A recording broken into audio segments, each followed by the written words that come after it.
Hey guys, சில time நம்ம எழுந்துக்கவே முடியாத அளவுக்கு டயர்டாக இருக்கும். பட் என்ன பண்ணுறது, நம்ம பேபிஸ்க்காக நம்ம எழுந்து எல்லாமே பண்ணி தானே ஆகும். எவ்வளோ டயர்டாக இருந்தாலும் நம்ம அவங்களுக்காக எழுந்து ஷோ அப் பண்ணி தான் ஆகும். அப்படி இருக்கப்ப ஈஸி அண்ட் ஹெல்த்தி பிரேக்ஃபாஸ்ட்டுக்கு நான் வந்து ஏலக்கி பனானா நான் வந்து ஒரு 3 எடுத்துக்கிறேன். அதை குட்டி குட்டியாக புட்டு போட்டுக்கிட்டு ஃபோர்க்கில் நான் வந்து அதை நல்லா மேஷ் பண்ணிக்கிறேன். அது கூடவே ஒரு எக்கை உடச்சி ஊற்றி 2 டேபிள் ஸ்பூன் ஆஃப் கோதுமை மாவு நான் வந்து ஆட் பண்ணிக்கிறேன்.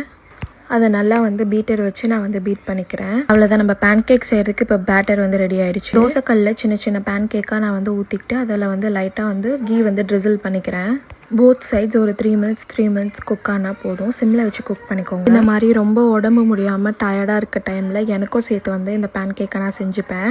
போத் பேபிஸ் அண்ட் நம்மளும் இதை வந்து சாப்பிட்டுக்கலாம். ரொம்பவே டேஸ்டியாக இருக்கும். இந்த சாஃப்ட் அண்ட் ஃப்ளஃபி பேன் கேக்கை நம்ம வந்து பேபிஸ்க்கு ஃபுட் லீட் வீனிங் அப்ரோச்சுக்கு ஃபிங்கர் ஃபுட்டாகவும் நம்ம வந்து ட்ரெயின் பண்ணுறதுக்கு யூஸ் பண்ணிக்கலாம். பட் நம்ம வந்து இதை கூடவே இருந்து மானிட்டர் பண்ணணும், பேபிஸ்க்கு ஜோக் ஆகாமல் இருக்கிறதுக்கு.